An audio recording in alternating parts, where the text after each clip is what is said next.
And Chris, I want to go back to the workout video because you weren't nearly as impressed as the Dolphins apparently were by what Tua Tagovailoa did. What gives there? Reconcile that for me. Well, yeah. I mean, one, I wasn't impressed because I didn't sit there and go, oh my gosh, whoa, he's so quick. Whoa, look at the ball explode out of his hands. You know, there was a bunch of wobbly throws, things like that. That's where I looked at it. Yes, it doesn't matter, Mike. This is who they wanted to take. They just wanted to see a little glimmer of hope to justify that they wanted this guy.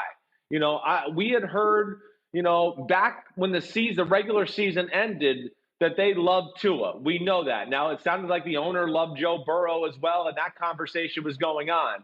But if it wasn't going to be Burrow, I think Miami had their eyes set on Tua all along. They obviously didn't love the prospect of what Justin Herbert could bring to their football team.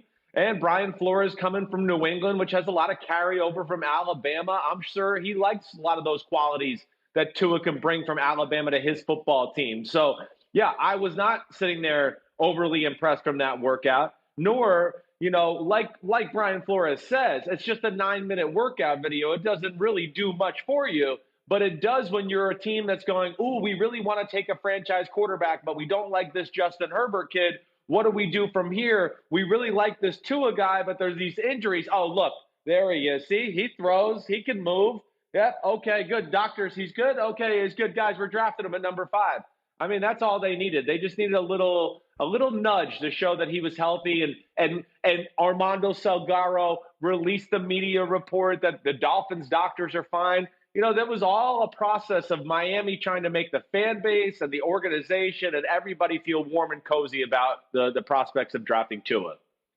Confirmation bias is the dynamic that you are illustrating in your comments there, Chris, because a lot of this happens in the draft process. You come into it as an evaluator with an idea of what you want to do. So what do? You look for things that support what you already want to do, and you find a way to minimize, downplay, or flat out ignore, if necessary, anything out there that cuts against what it is that you already want to do. Whether you already like a guy, whether you already don't like a guy, this is human nature, and I think the best organizations, and I'm not saying the Dolphins got it wrong here, but the best organizations know how to rise above confirmation bias and continue to be objective and understand up until the very end, they're not locked into a guy until they put the name on the card. And they did try to move up to get Joe Burrow. We don't know what they offered.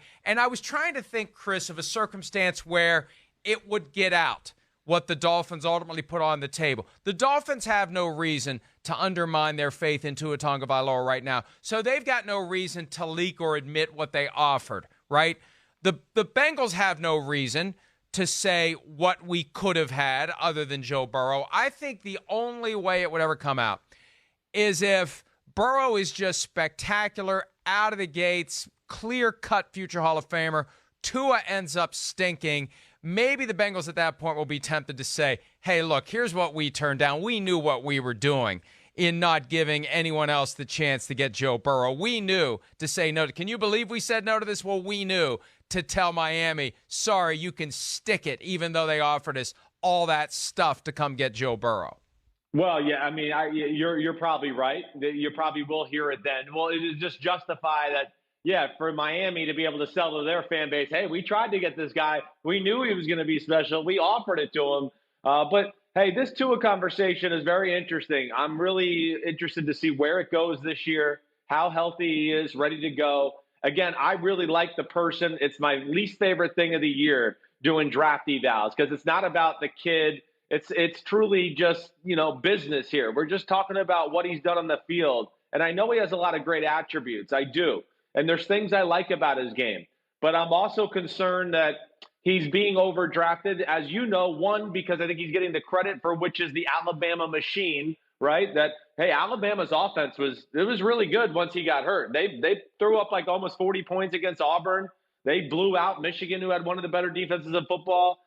So I feel like we're in this era of doing this, and I think really with Tua, I worry about that too. That was my concern. I wasn't blown away by what I saw in the film, Mike. And the other thing that always jumps out to me where I do feel like he's being overdrafted on intangibles too much.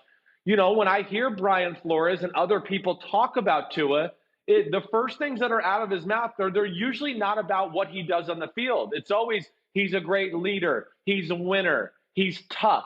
I don't like hearing that when it's my top 5 pick. I want to hear he's got a rocket right arm. He can move around the pocket and make people miss and extend plays.